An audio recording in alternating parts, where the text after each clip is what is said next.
नमस्कार दोस्तों, मैं हूं आशुतोष शर्मा और आज की वीडियो में हम बात करने वाले हैं कि अगर आप अपने कीबोर्ड में कोई और लैंग्वेज ऐड करना चाहते हैं जैसे कि हिंदी और वो डाउनलोडेड नहीं है आपके मोबाइल में, तो उसको कैसे डाउनलोड करें। तो दोस्तों इसके लिए आप कोई भी ब्राउज़र या गूगल ओपन कर लें।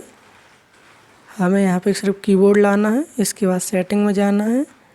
सेटिंग के लिए दोस्तों आपको जो है दिख रहा होगा ऑप्शन, स्पेस बार जो है इंग्लिश यूके लिखा हुआ है। इसके लेफ़्ट साइड में जो सेटिंग का ऑप्शन है इस पर क्लिक करेंगे। दोस्तों इस पर क्लिक करने के बाद आपको ऊपर दिख रहा होगा लैंग्वेजेस एंड टाइप्स, इस पर क्लिक करेंगे। इस पर क्लिक करने के बाद आपको यहाँ पे दिखेगा मैनेज इनपुट लैंग्वेजेस, इस पर क्लिक करेंगे।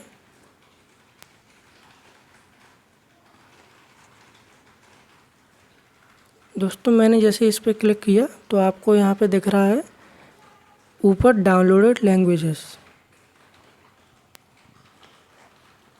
तो दोस्तों ये तो वो लैंग्वेज हैं जो आपने डाउनलोड कर रखी हैं। इसके बाद आप नीचे जाएंगे तो आपको यहाँ पे दिखेगा अवेलेबल लैंग्वेजेस। तो दोस्तों ये वो लैंग्वेज हैं जो आपके कीबोर्ड के लिए अवेलेबल हैं। जो भी लैंग्वेज लिखी हुई है उसके सामने आपको एक डाउनलोड का बटन दिया हुआ है, उस पर क्लिक करके आप डाउनलोड कर सकते हैं। उसके बाद आप उस लैंग्वेज को इनेबल भी कर सकते हैं। वीडियो अच्छी लगी हो तो शेयर करना। Thank you very much.